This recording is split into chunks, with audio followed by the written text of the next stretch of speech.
success. The D-League is only 5 years old. Yeah, but the D-League I think works. I think they should do that in the NFL. Well, the Summer League has been working. But, it also brings up the point of, like, some of these guys are like, oh, I had to make money for my family. But, getting a tattoo is not putting food on the table. I agree, but that getting a tattoo... Depends how good the tattoo is. Yeah, but that's sort of a normal thing that a college kid would spend his money on if he had a job. Yeah, but dude, when I was in college, I was poor. I couldn't afford tattoos. Like, I happened to also not be good at football. But I mean, you didn't spend 40 hours a week working for a billion-dollar industry, and then you had the same poor issues. You spent that time going to class. But when I got out of college, I worked, 40 hours... more than 40 hours a week for $1 billion industry, and I didn't get paid shit either then. I mean, we all make sacrifices the now for the later. It's very true. So, I get that kids who are from disadvantaged backgrounds don't have it as good as, say, Andrew Luck, right, whose dad was an NFL guy, whose dad runs a successful business, who's going to have an architecture degree and be able to design the stadium that he goes and plays in. Yeah, I mean, it makes to transition the conversation to him, some people are like, why would he stay? It's crazy. But you have to understand that Andrew Luck will have, no matter what he does, will have more money than he can spend in his life. Right. Anyway, yep. His dad makes, I think, like $390,000 a year for 5 years as the AD of West Virginia. Right. And Andrew Luck is going to get drafted. Even if he goes out the first game and blows out his knee, he will get drafted. Look at Sam Bradford. I was just going to say, Sam Bradford's a perfect example. People, you look at the two examples of this of guys coming back that it either hurt or helped. You have Matt Leinart and Sam Bradford. And one, Matt had hurt, but he played and didn't play it well. He was also on a great team. Yeah. Which I think he was on a pro team. Some of his weaknesses. Oh, absolutely. Yeah. And they were paying their players very well at the time. But I also think that, Andrew Luck, whether he makes $20 million immediately or $50 million, there's no functional difference between the two for him. Right. And as a quarterback, it's not like a running back where you have to make all your money by 30 because then you're done. No. He's going to have a long career. He has all the intangibles. There's no doubts about him character-wise or any of that stuff. Right. So he can go out and get drafted. Why not stay in college and have fun? I agree with you. And when you look at... I know you had a conversation with somebody over Twitter this yesterday. Yeah. When you look at what's happening with the union contract, there's going to be a rookie salary cap or it's going to change in some regards. That can't affect him. He can't let that affect his decision because he's, like you said, he's going to be a multi-millionaire no matter what decision he makes. And if he goes out and has a great year, he'll renegotiate his deal and make a lot of money. Right. I think he's setting the trend for that agreement, for what's going to happen there. He's looking at that and saying, I can be the golden poster child for what this system is going to be. Yeah. And I'm going to go back to college, get my degree, finish what I started. Some other guys stayed too, like Royals at Oklahoma State, I think, for a similar reason. Tebow, of course. Yeah, Tebow's a great example, but not everybody has the silver spoon fight with Jesus Fire to win more. Well, I have to say, by the way, if you did not hear, I meant to ask this yesterday.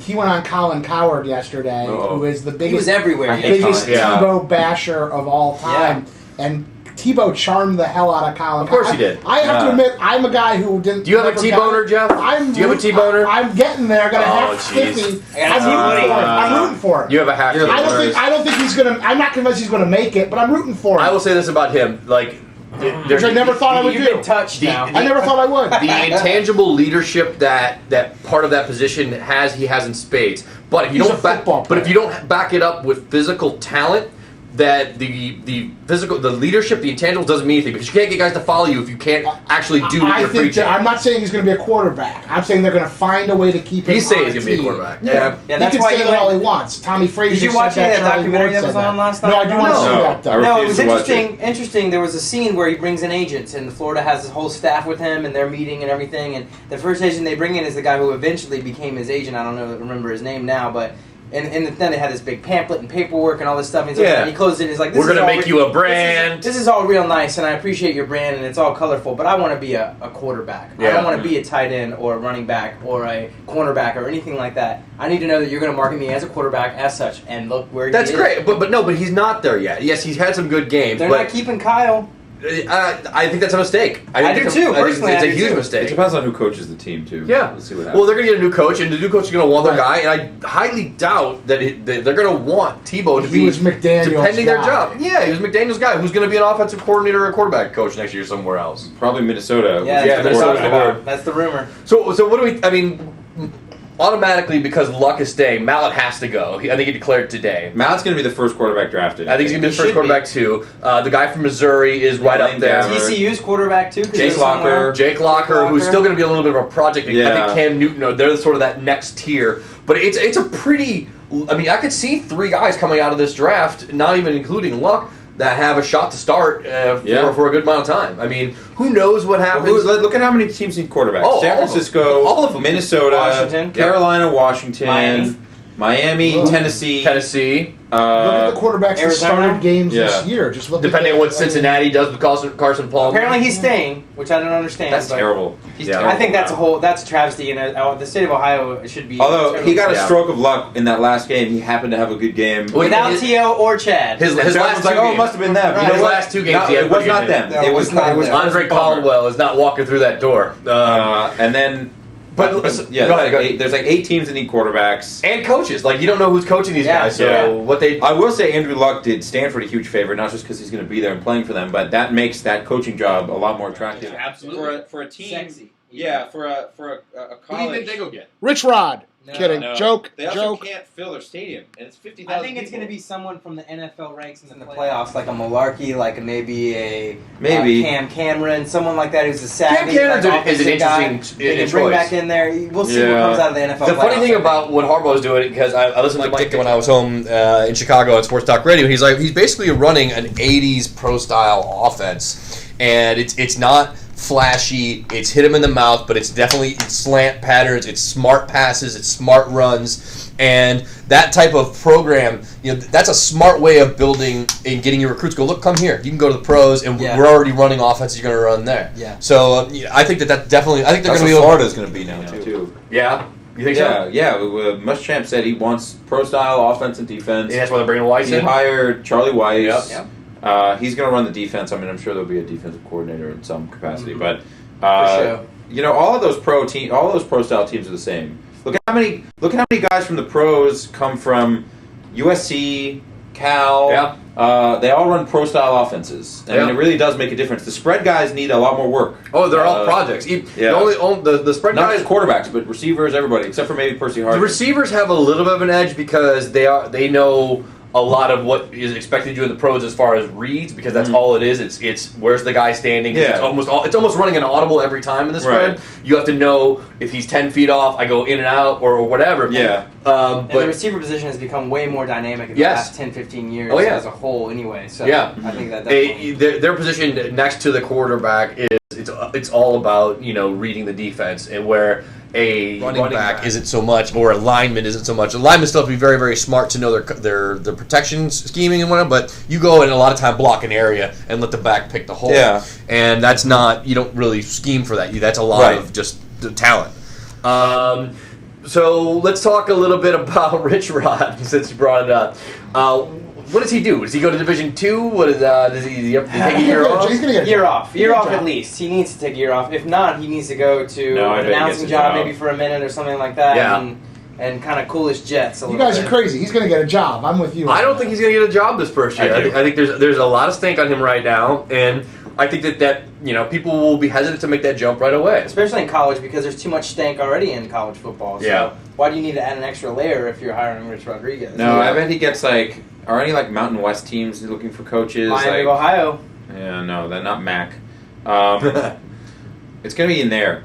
I don't know. Somewhere like I don't know, Utah State. Yeah, or I could see Wyoming. Well, if SDSU's coach New goes Mexico, somewhere, San Diego State. If Hoke goes to he could go to Stanford. He'd go to Stanford. He'd be a good he might go to Michigan. Yeah, is that the rumor? How weird would it be if San Diego State and Michigan traded coaches? Look, Hoke is in some quarters the front runner ahead of Miles, so it wouldn't stun me. He's an old Michigan assistant. Yeah, So speaking of Miles, tonight, Cotton Bowl. I'm actually looking forward to that game. I think it should be interesting. A&M and versus LSU. Yeah. LSU sort of had high hopes, and they sort of. Yeah, but remember all those games they squeaked out? Oh, yeah. Everyone thought they were terrible at the beginning of the season. Yeah. Because they had no quarterback, and then they started switching Jefferson and the other guy, and they won a bunch of games by 2 points with the crazy on over bad the back and fake. And then they started winning a bunch of games, and they were like, maybe LSU. But they lost the important ones, and that's why they're here. Well, they almost lost to Tennessee, who was not a good team. No. Yeah. But, it should be interesting. I actually think A&M is a much more solid team. They started off a little slow, but once they gained momentum, they were really good. Yeah, the hotter team right now heading into the bowl season. I definitely like an A&M tonight. I think so, too. And it's basically a home game for them. Yeah. That is. It's a in Texas Dallas. team playing They have in a Dallas huge Bowl. alumni network in Dallas. Oh, yeah. And so, they've got a home bowl game. But here's the ridiculous thing.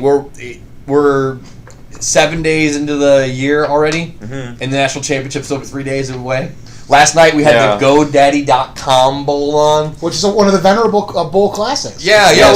Featuring Middle Tennessee and Miami, Ohio. Which actually was an entertaining game. Sadly enough, I watched it. But it was sloppy football at its best. It was a lot of fumbles. I was actually watching Kings hockey for once. Wow. Turning you into a hockey player. I had college Getting basketball. ready for the new show. There you go. By the way, it should be noted in the room that one of the viewers brought up, and they're calling Ryan out on the fact that were you not wearing a Phillies hat a couple weeks ago? It was the Washington Nationals. Oh, okay. So it's another major league. Yes, representing my area.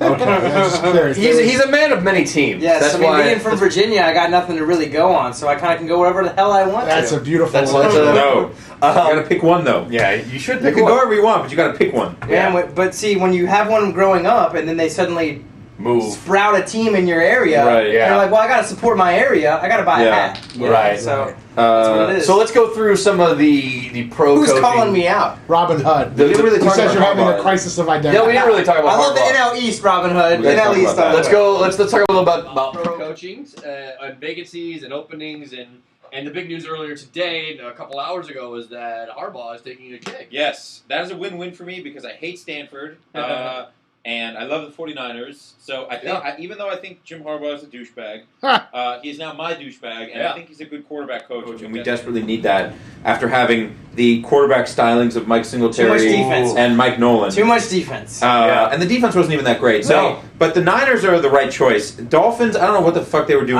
with all of that. I think it's a happy day all around. I think Stephen Ross is becoming positively Dan Snyderian. Yes, very much. I think you're not wrong. And I think the Niners have a more attractive team. I mean, they have Patrick Willis, who signed to a long-term deal to quarterback the defense. They have a reasonable rate too, if I recall. Yeah, I mean, he's making a lot of money, but it's a good contract. It's not a crippling contract. They have a good front three with Sapagia and Abreu Franklin. Yep. The secondary is a little suspect, but I think they can draft Clemens deal didn't really work out too well. How many years is he out there? 2 or 3? We'll see if Taylor Mays develops.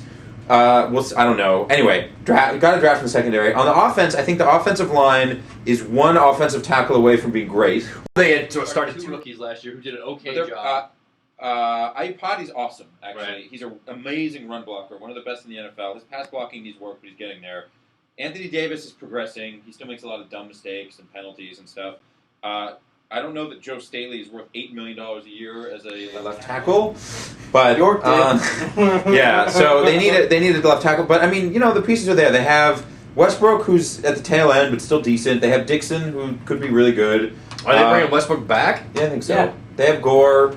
If you got, I think you might want to invest in a little bit better backup. For they have Crabtree. What they have is a bunch of impressionable players that can be coached. And Harbaugh, like we were saying, he's the douchebag players kind of coach. But mostly they need a quarterback, and he is a quarterback. And he is a quarterback coach. He played quarterback at Michigan. Exactly. He played quarterback in the NFL. And who do they go get?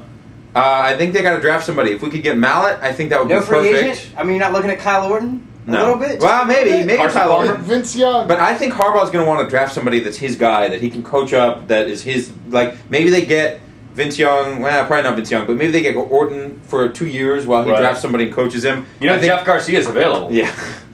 Oh, the Saskatchewan Rough Riders don't have an option on him anymore? No, he was actually playing for the Omaha Nighthawks. Oh, okay.